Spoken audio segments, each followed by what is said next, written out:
Donc, je m'appelle Gustave Massia, je suis membre du conseil scientifique d'Attac. Et donc, dans cette université, je suis intervenu sur plusieurs questions, parmi lesquelles la question des Nations Unies et du multilatéralisme après Rio, la question des aspects géostratégiques aujourd'hui et plus particulièrement dans la plénière sur la refondation démocratique. Je pense que cette question est une question tout à fait centrale parce que quand nous parlons au niveau de Attac et dans les mouvements sociaux et au niveau du Forum social mondial de la transition écologique, sociale et démocratique, évidemment, c'est l'ensemble des trois qui composent, qui préparent le dépassement du capitalisme.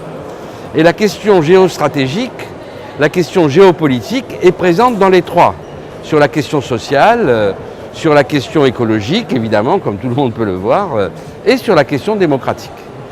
Et donc, pourquoi aujourd'hui, tous ceux qui s'intéressent au dépassement du capitalisme considèrent que la démocratie est une évidence? Ce n'est pas quelque chose qui a toujours existé. Dans l'histoire du mouvement ouvrier, par exemple, la question de la démocratie n'était pas considérée comme une évidence. Aujourd'hui, si la question de la démocratie est considérée comme une évidence, c'est parce que nous sommes confrontés à l'échec et aux limites des deux grands mouvements révolutionnaires du XXe siècle, c'est-à-dire le mouvement de construction du socialisme, notamment à partir de la Révolution de 1917, et les mouvements de libération nationale, de la décolonisation. Et ces deux mouvements se sont retrouvés confrontés à des limites parce que justement la question de la démocratie n'a pas été vraiment traitée. Au niveau des révolutions socialistes, c'est ce qui conduit par exemple quelqu'un comme Samir Amin à dire qu'il vaut mieux parler de soviétisme que de socialisme parce que, évidemment, on a considéré que cette question était secondaire.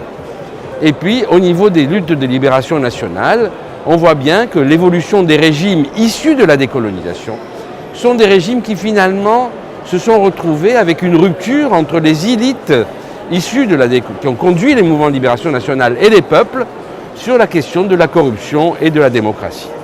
Et donc, c'est pour ça qu'aujourd'hui, l'évidence, c'est plutôt qu'on ne peut pas accepter le manque de démocratie. Et donc, nous devons réfléchir pourquoi les mouvements disent qu'on ne peut pas accepter le manque de démocratie. Qu'est-ce que c'est que le manque de démocratie?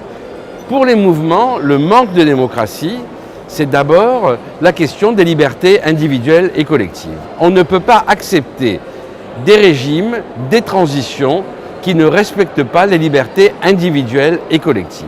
Voilà, ça c'est déjà quelque chose qui est un acquis.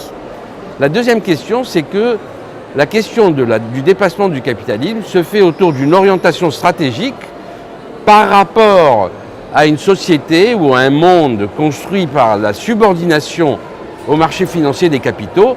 Nous proposons un monde construit autour de l'égalité des droits fondamentaux et de l'invention de nouveaux droits.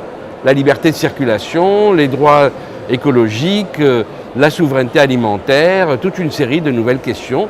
Et ce sont ces questions-là qui sont portées par les mouvements. Donc la question des libertés et la question des droits.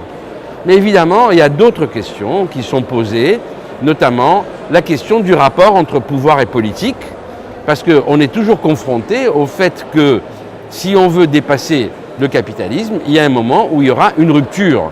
Et cette rupture implique effectivement que l'on prenne en compte la question du pouvoir, la question du rapport entre pouvoir et politique, et y compris la question de la violence, parce qu'on est sorti de l'idée de la transition et de la démocratie comme étant un modèle, c'est-à-dire il y a un modèle ancien, on le détruit et on a l'idée que ce qu'est le nouveau modèle et on met le nouveau modèle à sa place.